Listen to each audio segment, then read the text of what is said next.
Merci. J'imagine que vous voyez bien. Alors, ma présentation ce matin s'appelle Du logement social au logement abordable, de fausses réponses à la crise du logement. Ce que je vais tenter de faire aujourd'hui, c'est de répondre à la question suivante. Que signifient les nouvelles orientations en matière de soutien à l'habitation au Québec pour les ménages locataires à faible et modeste revenu? Donc, pour commencer, un petit état des lieux en matière d'habitation. Donc, au Québec, 38,6 des ménages sont locataires. De ce nombre, 33,3 consacrent plus de 30 de leurs revenus pour se loger et 14,4 toujours des ménages locataires, consacrent 50 et plus de leurs revenus pour se loger. À Montréal, la situation, elle est un petit peu exacerbée. On sait, Montréal est une ville de locataires, donc on retrouve 63,3 des ménages qui sont locataires.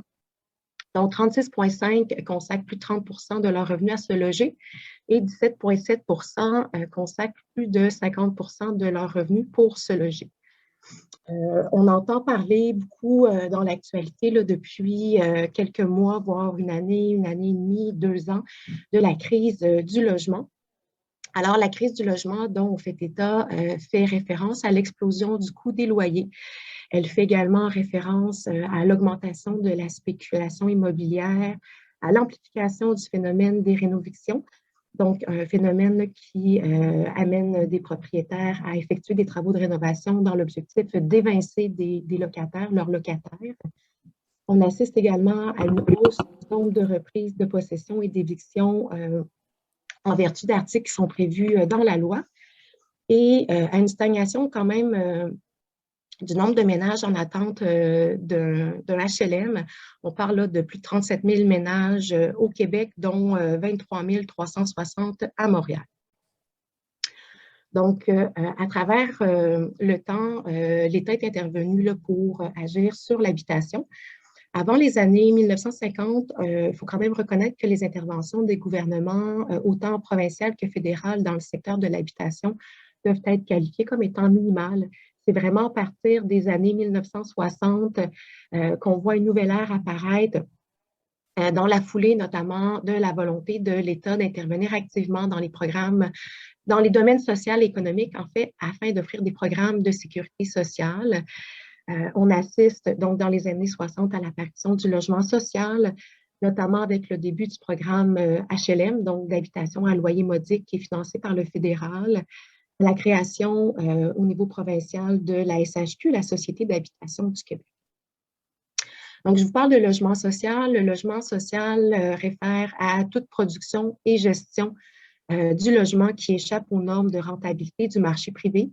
Donc, on oppose généralement le logement social au marché privé, le logement social étant présenté comme une alternative au marché privé. Le logement social se divise en 2 branches. Alors, on retrouve le logement public qui fait référence au HLM, aux habitations à loyer modique, et au logement communautaire où on retrouve les coopératives d'habitation et les OBNL d'habitation, donc les organismes à but non lucratif d'habitation. Le logement social est compris, défini, perçu comme étant un filet social pour les ménages qui n'ont pas les moyens d'accéder à un logement de qualité et de taille convenable à un prix abordable. Et il est également présenté comme une incarnation, une matérialisation en fait du droit au logement et du droit à la vie. Donc, après l'apparition du logement social dans les années 60, on assiste dans les années 70 à une décennie qu'on pourrait qualifier comme les années fastes du logement social. Donc, il y a vraiment des programmes là, qui émergent, qui sont financés autant par le fédéral que par le provincial. On voit au début des années 70 ce programme 34.18 qui permet le financement, donc l'émergence en grand nombre de coopératives d'habitation. Le programme Logipoc au niveau provincial qui permet également donc l'émergence d'unités d'habitation sociale et également le programme 56.1. Je ne rentrerai pas en détail dans les programmes. Ce que je veux vous montrer, c'est qu'il y a vraiment des programmes qui émergent autant au niveau provincial que fédéral et qui se succèdent à travers les années. Dans les années 80, on arrive encore avec des nouveaux programmes, mais un petit peu avec le resserrement des cordons de la bourse. On assiste à l'apparition du programme intégré québécois, le PIC, suivi du programme PSLBP, qui est un financement mixte provincial-fédéral, également au programme prêt hypothécaire indexé, le programme PHI, lancé par le fédéral. Ensuite, pendant les années 90, on observe quand même un ralentissement marqué et un désengagement du gouvernement fédéral, notamment avec la fin du financement du programme HLM en 93-94, pour réagir, pour contrer le retrait du financement du fédéral. Le gouvernement provincial met sur pied le programme PARCO, qui sera suivi par le programme Accès Logis Québec. Et le programme Accès Logis Québec cohabitera quelques années avec le programme Logement abordable Québec. Je vais quand même mentionner que le programme Accès Logis Québec, c'est un programme qui a existé quand même pendant 25 ans, ce qui est majeur là, par rapport aux durées d'existence des programmes qui l'ont précédé. Donc, en novembre dernier, le gouvernement provincial a présenté dans son point sur la situation économique, son plan pour soutenir les Québécois et les Québécoises et surtout relancer l'économie. C'est vraiment ce qu'il faut comprendre dans le message. Donc, on parle de relance économique. Il y a des annonces qui ont été faites au niveau d'investissement. On parle de 304,4 millions de dollars d'ici 2025-2026 pour des mesures liées au logement. Ces mesures-là, elles se déclinent en 3 temps. On assiste d'abord à la création, donc à l'annonce de la création d'un nouveau programme d'aide à la construction de logements abordables qui permettra la réalisation d'environ 2200 unités. On assiste également à l'annonce d'argent nouveau pour le programme de supplément au loyer et d'argent nouveau et d'amélioration, de modernisation du programme allocation au logement. Donc, les programmes supplément loyer et allocation logement sont des financements qui permettent aux individus d'être subventionnés personnellement pour avoir à payer un loyer moins cher.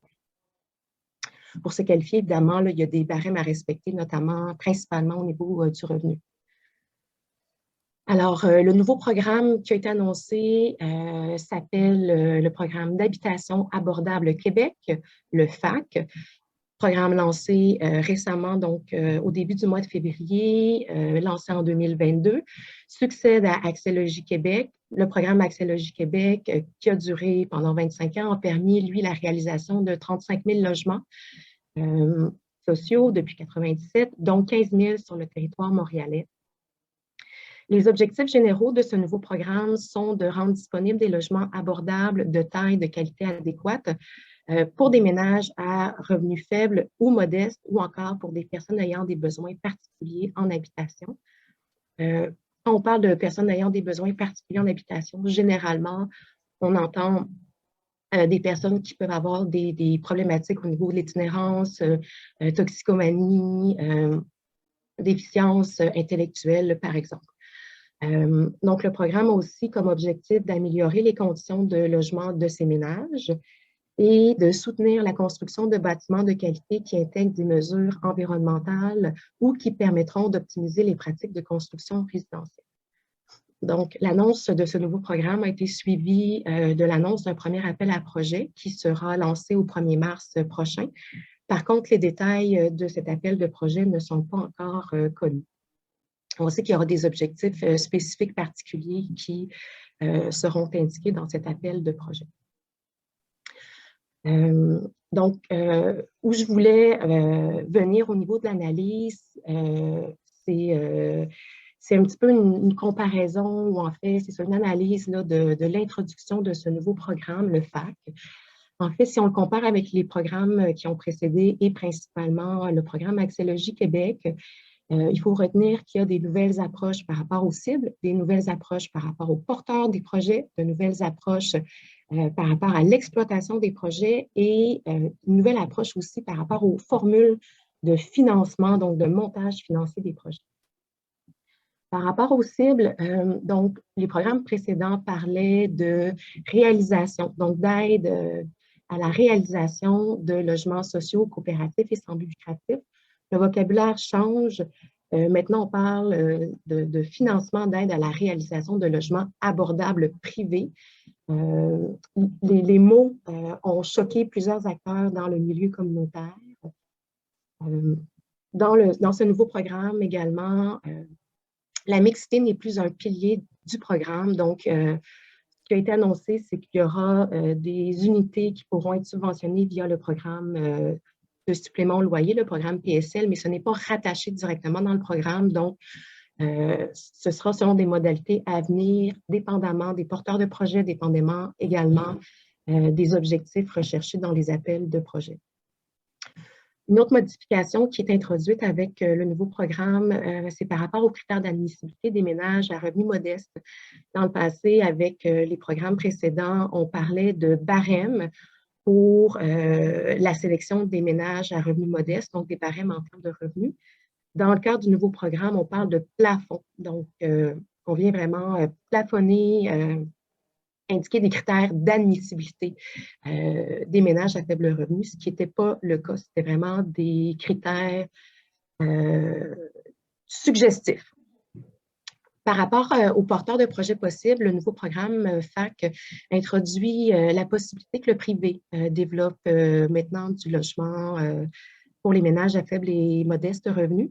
Le privé est tout de même encadré, donc le programme fait référence à des fiducies, des sociétés de personnes, des groupements de personnes enregistrées auprès du registre des entreprises du Québec qui ont un historique, donc une expérience de gestion d'au moins 5 ans auprès d'un parc immobilier de 50 logements. Il y a également une nouvelle approche par rapport à l'exploitation des projets où on vient inscrire l'abordabilité de façon limitée dans le temps. Avec les programmes précédents, il y avait des conventions d'exploitation, donc des ententes d'une durée de 35 ans avec le gouvernement provincial. On vient, dans le programme FAC, moduler la durée de l'entente. Donc, les ententes peuvent être de 15 à 35 ans avec des bons de 5 ans. Et une fois que l'entente est terminée, l'organisme, le porteur de projet, donc que ce soit le privé, l'OBNL, la coopérative, donc n'est plus tenu de respecter des normes d'abordabilité. Et on a également procédé au retrait du contrôle des loyers. Dans le programme Axélogie, les logements, le coût des loyers devait se situer dans une fourchette entre 75 à 95 du loyer médian du marché. On retire ces normes-là. Dans le nouveau programme, on indique que la première année, les loyers seront fixés par la SHQ, puis par la suite, ce sera sous la compétence du tribunal administratif du logement. Ce qu'il faut comprendre, c'est qu'il y a moins d'1% des loyers qui sont fixés au Québec par année au niveau du tribunal administratif du logement, qui ne fournit que des indices. Donc, ce n'est vraiment pas contrôlé, encadré de ce côté-là. Et finalement, donc, il y a également l'introduction d'une nouvelle approche par rapport aux formules de montage financier où on introduit un financement qui sera modulé selon la durée de l'engagement. Donc, il faut comprendre qu'un projet, un promoteur déposant un projet pour une durée de 15 ans sera moins financé que celui qui dépose un projet d'une durée de 35 ans, par exemple. Et le financement sera également modulé selon les porteurs des projets. Le programme prévoit qu'un promoteur privé pourra être subventionné jusqu'à la hauteur de 50 %. Un promoteur communautaire, donc une coopérative d'habitation ou un organisme à but non lucratif pourra être financé jusqu'à la hauteur de 80 %. Alors, la réflexion dans laquelle je voulais vous amener, en fait, c'est que il y a en quelque sorte les pas mis là, de l'avant vers un changement de paradigme où on met de l'avant une vision à court terme des besoins. Alors, le programme FAC permet et vise en fait la livraison rapide de logements. Ça répond notamment aux critiques qui est adressées envers le programme Axélogie Québec. On augmente également les budgets de subvention à la personne, donc l'augmentation du programme de supplément au loyer, l'augmentation des budgets alloués au programme allocation logement. Donc, que je vais en dire comme conclusion, c'est que la pérennité n'est pas au centre de l'intervention. On cherche vraiment à intervenir à court terme et je me questionne en fait sur la réflexion, la considération des impacts à moyen et à long terme à travers cette nouvelle façon-là de faire. On introduit aussi, donc l'État introduit en quelque sorte dans son discours une vision marchande du logement où on va mettre en compétition des porteurs de projets dans le cadre du programme FACT à but lucratif contre des porteurs de projets à but non lucratif pour l'obtention du financement et pour du financement visant à loger les ménages les plus vulnérables. Le gouvernement, avec son programme, introduit également l'idée que le marché privé peut répondre aux besoins non répondus par le marché privé. Donc, on peut y retrouver certains paradoxes, notamment le fait que le financement pourrait permettre à des promoteurs immobiliers de déposer des projets. Promoteurs immobiliers étant reconnus pour accélérer un nouveau modèle de gentrification intensive et planifiée. Et que des promoteurs pourraient également déposer des projets, promoteurs étant des propriétaires locatifs reconnus comme étant responsables de l'explosion du coût des loyers et de l'inabordabilité actuelle du marché du logement. Alors, j'arrive à ma conclusion. Donc, le colloque porte sur le monde d'après la pandémie. Et je me permets quand même de poser la question, à savoir que les dernières annonces qui ont été faites à l'automne dernier, donc en novembre dernier, sont peut-être une opportunité manquée pour l'État de repenser la question de l'habitation en lien avec les inégalités socio-économiques et socio-spatiales particulièrement. Et également une opportunité manquée de repenser ses orientations, ses priorités, ses engagements en matière de logement, notamment auprès des ménages à faible revenu, donc auprès des ménages les plus vulnérables.